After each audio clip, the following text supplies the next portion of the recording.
नमस्कार दोस्तों, this is दीपक चौहान। दोस्तों, बातचीत करने के कई तरीके होते हैं, सेंटेंस बनाने के कई तरीके होते हैं। हम अपनी बात को कई तरीकों से सामने वाले को पहुंचा सकते हैं। आप उसको ग्रामर के साथ ही पहुंचा सकते हैं, बिना ग्रामर के पहुंचा सकते हैं, शब्दों से पहुंचा सकते हैं। अगर आप उसको ग्रामर के साथ पहुंचाते हैं तो सोने पे सुहागा होता है। बिना ग्रामर के पहुंचाते तो वो बंदा समझ जाता है, वो आपको ये नहीं समझता कि आप पढ़े लिखे नहीं हैं, आपको इंग्लिश नहीं आती। बिल्कुल गलत बात है। ओवरऑल आपको अपनी बात को सामने वाले को पहुंचाना है। कोशिश करें ग्रामर के साथ पहुंचाने की। अगर नहीं पहुंचा सकते तो आप बिल्कुल हिचकिचाइए मत, हेजिटेट मत हुइए। आप अपनी बात तो रखिए, वर्ड्स का इस्तेमाल करिए और प्रैक्टिस करते करते करते करते एक दिन आप ग्रामर के साथ ही बोलना सीख जाएंगे। लेकिन ग्रामर के कुछ जो विशेष नियम होते हैं, कुछ सिंपल से नियम होते हैं, वो आपको मालूम होना चाहिए ताकि अपनी बात को एटलीस्ट सही तरीके से पहुँचा सकें। मैं आपको एक सेंटेंस कहता हूँ, आप बताएं कि उसको कितने प्रकार से बना सकते हैं और मैं आपको उसका जवाब भी दूंगा कि मैं कितने प्रकार से बना सकता हूँ। जैसे मुझे कहना है कि मैं आपके घर आ सकता हूँ बशर्ते आप मेरे लिए खाना बनाओ। मैं कह रहा हूँ कि मैं आपके घर आ सकता हूँ बशर्ते आप मेरे लिए खाना बनाओ। यानी कि मैं आपके घर आ सकता हूँ, आप मेरे लिए खाना बनाओगे, आप मेरे लिए खाना बनाओगे तभी मैं आपके घर आ सकता हूँ। मैं आपके घर आ सकता हूँ, आपको मेरे लिए खाना बनाना चाहिए। मैं आपके घर आ सकता हूँ लेकिन आप मेरे लिए खाना बनाओगे, लेकिन आपको मेरे लिए खाना बनाना चाहिए। कई तरीके होते हैं। ये हिंदी मैंने बोला है। इंग्लिश में इसको हम लोग कैसे बोलेंगे ये बताता हूँ। यानी कुल मिलाकर वो सामने वाले को ये बताना चाह रहा है कि मुझे आपके घर आना है लेकिन खाना खा के जाऊँगा। मैं आपके घर आना चाहता हूँ लेकिन आपको खाना बनाना पड़ेगा। मैं आपके घर आना चाहता हूँ लेकिन आप मेरे लिए खाना बनाओगे, बनाना चाहिए, बना सकते हो, कुछ ही बोलो। अब मैं अपने सेंटेंस पर फिर से वापस आता हूँ। मैं आपके घर आ सकता हूँ बशर्ते आप मेरे लिए खाना बनाए। बशर्ते, शर्त यह है कि मैं केवल तभी आपके घर आऊँगा जब मैं आप मेरे लिए खाना बनाएंगे। देखो अब इसको बनाते हैं हम लोग। I can come to your home on condition that. On condition that एक अच्छा वर्ड है जिसका मतलब होता है बशर्ते। शर्त यह है कि तभी। I can come to your home on condition that you cook food for me. You cook food for me बहुत ही शानदार टॉपिक है। आपसे उम्मीद करूँगा कि आखिर तक बने रहें, एक एक बात को समझिए। और आखिर में मैं आपको कुछ सेंटेंस देने वाला हूँ, उसको आपको कमेंट सेक्शन में लिख के बताना है, जवाब देना है आपको। तो चालू करें वन बाय वन, समझिए। टॉपिक बहुत इंपॉर्टेंट है, स्पीकिंग में जनरली काम आता है। तो पहला सेंटेंस हम लोग समझते हैं। देखो टॉपिक यह है हमारा प्रोवाइडेड दैट। इसको प्रोवाइडेड भी कह सकते हैं, ऑन कंडीशन दैट कह सकते हैं।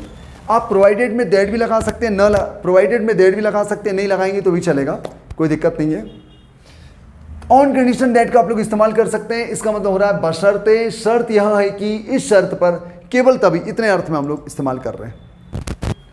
तो पहला सेंटेंस लिखा हुआ है आपके सामने, मैं थोड़ा इधर हो जाता हूं।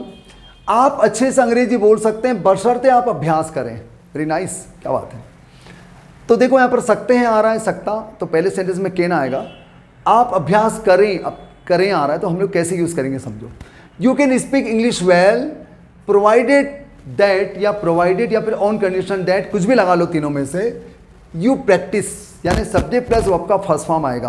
प्रोवाइडेड दैट के बाद आपको सब्जेक्ट प्लस वर्ब का फर्स्ट फॉर्म लगाना है, प्रेजेंट सिंपल का इस्तेमाल करना है, ठीक है। और मैंने पहले में कैन क्यों लगाया, क्योंकि सकता आ रहा था, ये वाली बात आपको पता है। आप इस शर्त पर बाहर जा सकते हैं कि आप अपना गृह कार्य पूरा कर लें। कई बार बच्चा बाहर जाने की जिद करता है तो पेरेंट्स कहते हैं कि आपको घर से बाहर जाने तभी मिलेगा जब आप गृह कार्य पूरा करोगे। एक ही शर्त पर लाने मिलेगा आपको, ठीक है। कैसे बोलेंगे, you can go out on condition that या provided that you complete your homework. यहां पर भी मैंने फर्स्ट फॉर्म लगाया है और पहले मैंने कैन लगाया क्योंकि मैं सकता बोल रहा हूं। ये बात आप समझते जा रहे हैं। थर्ड सेंटेंस पर ध्यान देते हैं। हम आपको इस शर्त पर घर से बाहर नहीं निकालेंगे। अब देखो पहले मैंने फ्यूचर टेंस का यूज़ किया, गा बोल रहा हूँ। हम आपको इस शर्त पर घर से बाहर नहीं निकालेंगे, आप शराब न पिए, बशर्ते आप शराब न पिए।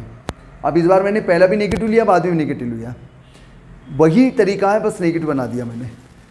You want kick you out, will not का शॉर्ट फॉर्म वॉन्ट होता है, पता होना चाहिए। We want kick you out of the house on condition that you don't drink wine. और अगला सेंटेंस प्रेजेंट सिंपल है, प्रेजेंट इंडेफिनिट है, उसका नेगेटिव बनाने के लिए हमने डू डस का यूज़ करके नॉट लगाएंगे। यू के साथ डू आता है, इससे हमने डोंट का यूज़ किया, ठीक है। वही चीज़ है, कोई अंतर नहीं है। देखो यहाँ पर फंसा मारा था, मैंने यहाँ पर नेगेटिव में डोंट लगाया। आपको सफलता मिल सकती है, एक सेंटेंस और, आपको सफलता मिल सकती है बशर्ते आप मेहनती हो। अब इस बार मैं बशर्ते के बाद में मैं क्रिया नहीं लिख रहा हूँ, मेहनती हो, बीमार हो, सफल हो, अमीर हो, गरीब हो, जब ऐसा बोलेंगे यानी बशर्ते के बाद, ऑन कंडीशन दैट के बाद, प्रोवाइडेड दैट के बाद क्रिया नहीं आएगी, वर्ब नहीं आएगा, तो इज एम आर का इस्तेमाल करना है। कैसे? यू कैन गेट सक्सेस, आपको सफलता मिल सकती है। प्रोवाइडेड दैट बशर्ते, या फिर ऑन कंडीशन दैट, या फिर प्रोवाइडेड, कुछ भी लिख दो। यू आर लेबोरियस, आर आ जाएगा। अगर मैं कहता इस सेंटेंस को, अगर मैं ये कहता कि आपको सफलता मिल सकती है बशर्ते आप मेहनत करो, मेहनत करना एक वर्ब हो जाता, तब हम लोग क्या यूज़ करते? You can get success on condition that you work hard. You work hard लिखते हैं हम लोग, आर नहीं लगाते, क्योंकि वर्क हार्ड एक वर्ब है, क्रिया है। I am sure you are getting, समझ में आ रहा है? अब देखो फिर आगे बढ़ते हैं, थोड़ा सा आगे बढ़ते हैं, थोड़ा और उसको चेंज करते हैं हम लोग। मैं इस शर्त पर कार देने के लिए तैयार हो गया। आ की मात्रा आ रही, पास सिंपल, कि वह 1 घंटे के भीतर उसे वापस करे। पहला पास से ध्यान देना। अब तक क्या हो रहा था कि हम लोग यहाँ पर विल या कैन का यूज़ कर रहे थे और यहाँ पर हम लोग फर्स्ट फॉर्म लगा रहे थे। अब मैं पहला पास्ट टेंस कह रहा हूँ कि मैं उसे इस शर्त पर कार देने को तैयार हो गया कि वह 1 घंटे के भीतर वापस करें। यहाँ पर हिंदी तो सेम आ रहा है, करें, पियो, ले, वही आ रहा है, लेकिन पहला पास्ट है। ध्यान देंगे कैसे बनाएंगे, ध्यान दीजिए। I agreed, second form, I agreed to give him the car on condition that he returned it within 1 hour. अब यहाँ पर भी सेकंड फॉर्म आएगा, वहाँ पर भी सेकंड फॉर्म आएगा, दोनों जगह सेकंड फॉर्म आएंगे।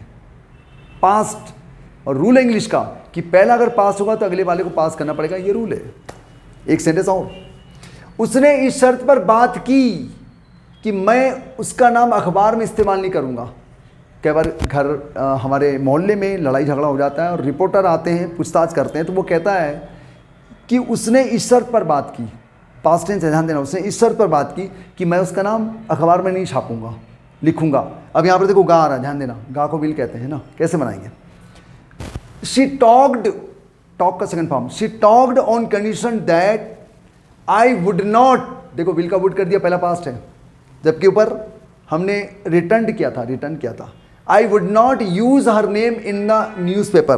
तो क्या याद रखना है आप, ओवरऑल मैं आपको पूरा बताता हूँ, उसके बाद में स्क्रीनशॉट के लिए मैं आपको टाइम दूंगा।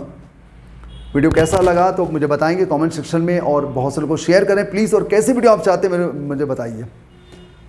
तो मैं आपसे कह रहा था कि अगर पहला वाक्य में विल और कैन आता है, प्रेजेंट सिंपल आता है, तो अगले वाक्य में प्रेजेंट सिंपल रहेगा। ऑन कंडीशन दैट के साथ अगर क्रिया आती है तो फर्स्ट फॉर्म लगाएंगे सिंपली, क्रिया नहीं आएगी तो जमा लगाएंगे। पहला वाक्य पास होगा तो अगले वाक्य को ही पास करना है। पहला वाक्य पास होता है, अगले बात में खाएगा पिएगा ऐसा आता है तो वुड करेंगे, वुड, और खा सकता पी सकता तो फिर कुड करेंगे। ये कुछ बातें मोटी मोटी ध्यान रखिए आप, फिर आप कभी गलती नहीं करेंगे, अच्छे से स्पीकिंग करेंगे। रीडिंग ज़्यादा से ज़्यादा करें, राइटिंग ज़्यादा से ज़्यादा करें, स्पीकिंग ज़्यादा से ज़्यादा करें, तो आई am sure you will never forget. या तो प्लीज़ इसका स्क्रीनशॉट ले सकते हैं आप लोग, मैं हट जाता हूँ, स्क्रीनशॉट ले लीजिए प्लीज़ जल्दी से, और इसका जवाब देंगे। उसने मुझे पैसे इस शर्त पर दिए कि मैं उसे 1 महीने के भीतर वापस कर दूं। मैं इस शर्त पर आपकी मदद करूंगा कि आप हर चीज़ के लिए भुगतान करें, उसका वर्ड भी लिखा हुआ है। मैं तुमसे इस शर्त पर शादी करूंगी कि तुम सभी मेरी इच्छाओं को पूरा करो। वाह क्या बात है। मैं तुम्हारे साथ डिनर ले सकता हूँ, शर्त यह है कि तुम बिल पे करो। क्या बात है। मैंने उसे, इसी चक्कर में हर बार बिल मैं ही पे करता हूँ। मैंने उसे इस शर्त पर नहीं डांटा कि वह फिर से गलती ना करे, नहीं करेगी, देखो गी आ रहा है। वो मेरे घर इस शर्त पर आई कि मैं उसके लिए खाना बनाऊं, ये हो रहा है। मुझे उम्मीद है कि आपको टॉपिक बहुत बढ़िया लगा होगा, बहुत ही शानदार टॉपिक था। स्पीकिंग में जनरली काम आता है और हम लोग भूल जाते हैं कि बशर्ते का हम लोग इस्तेमाल कैसे करेंगे।